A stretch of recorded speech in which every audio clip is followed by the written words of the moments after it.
Há um certo tempo eu encontrei essa GPU na OLX. Ela não tem nada demais assim, mas me pareceu um item bem interessante para ter na minha coleção de GPUs.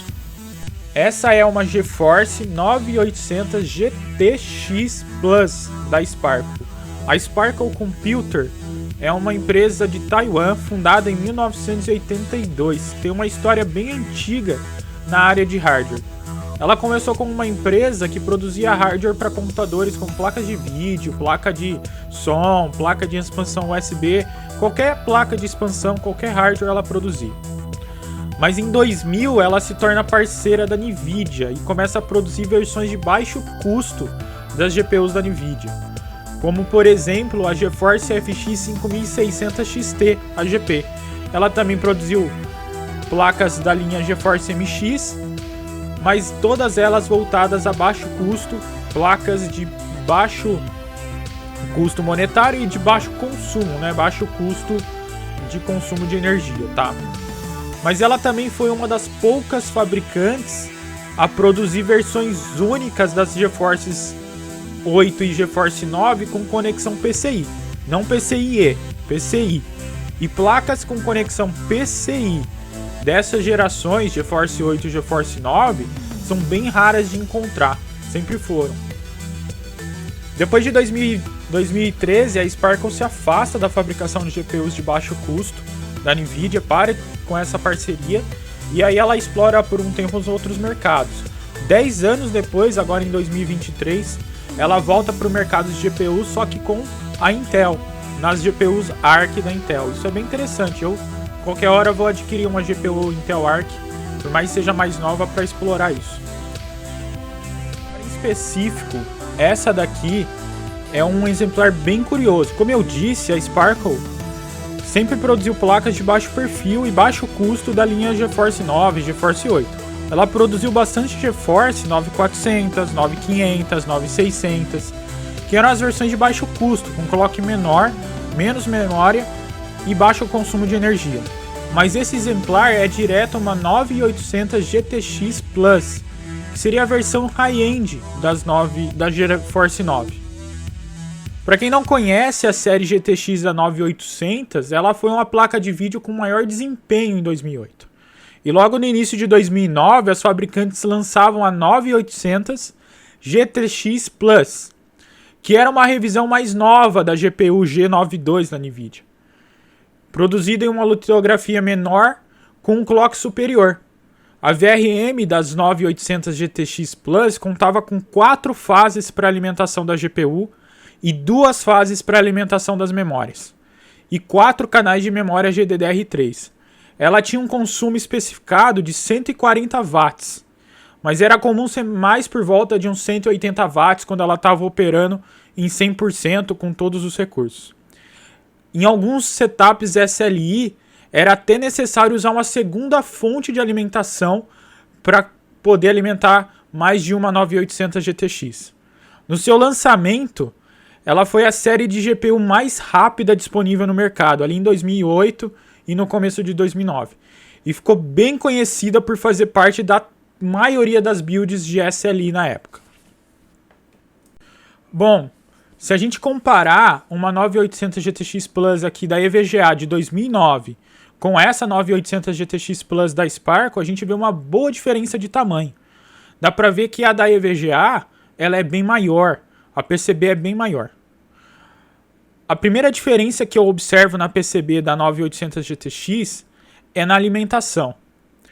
Na da EVGA, a gente conta com 4 fases VRM para a GPU e 2 fases VRM para as memórias, tirando as outras VRMs. Nessa Sparkle, aparentemente, eu consigo contar 3 fases VRM para a GPU e uma única fase para as memórias. Isso quer dizer que a gente tem fases que estão sendo compartilhadas na GPU e nas memórias. Além dessas fases estarem bem mais simplificadas no seu circuito do que na 9800 GTX Plus da EVGA. A Sparkle também tem HDMI e VGA. São 2 saídas que nas 9800 GTX não tinha. Todas as 9800 GTX Plus vinham com 2 DVI e a saída S-Video. Se a gente observar a GPU que está nessa PCB da Sparkle, ela é uma G92421B1, que bate com a numeração das GPUs nas 9800 GTX Plus da época. Para quem não sabe, a NVIDIA, quando lança a GPU G92, ela lança para a série GeForce 9. Depois veio a G92B, e essa G92B tem algumas revisões que eram utilizadas nas 9800 GTX Plus e eram utilizadas nas GTS 250. Para quem não sabe, as GTS 250 eram basicamente umas 9800 GTX Plus. Só que tem uma questão de revisão. A maioria das GTS 250 lançadas usava a revisão 428 do chip G92B. E esse daqui é um 421. Então é muito provavelmente que essa seja uma GPU da 9800 GTX mesmo, e não das GTS 250. Ao meu ver, essa é uma Sparkle GTS 250 de PCB, mas que está utilizando uma G92B de 9800 GTX com uma BIOS de 9800 GTX, o que torna ela uma 9800 GTX de baixo custo. A Sparkle deve ter considerado que, já que as GPUs são idênticas, não haveria problema em colocar uma GPU de revisão anterior, ou seja, um pouquinho mais barata que as GPUs mais novas que saíam no mercado, para as GTS 250, 260, e uma PSB de revisão mais nova.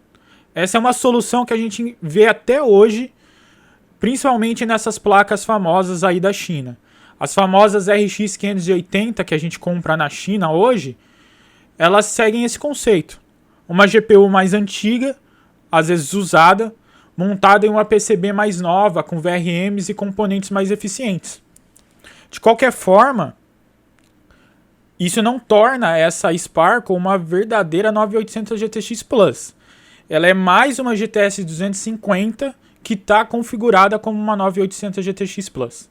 Vamos ver como que ela vai se comportar, porque é curioso, já que teoricamente a gente tem principalmente uma parte de alimentação aqui nas VRMs, teoricamente não tem a capacidade de fornecer toda a corrente que uma 9800 GTX Plus precisa.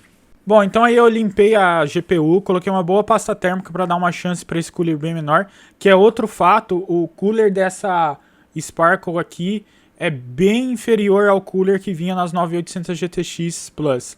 No caso da EVGA aqui, se a gente comparar. Eu não faço ideia como que ela vai se comparar na refrigeração com uma 9800 GTX Plus, porque se ela está rodando no mesmo clock e com os mesmos ajustes de tensão e clock de uma 9800 GTX Plus, eu acredito que ela teria dificuldade de manter a GPU refrigerada com esse cooler de alumínio, levando em consideração que a refrigeração de uma 9800 GTX Plus é muito maior.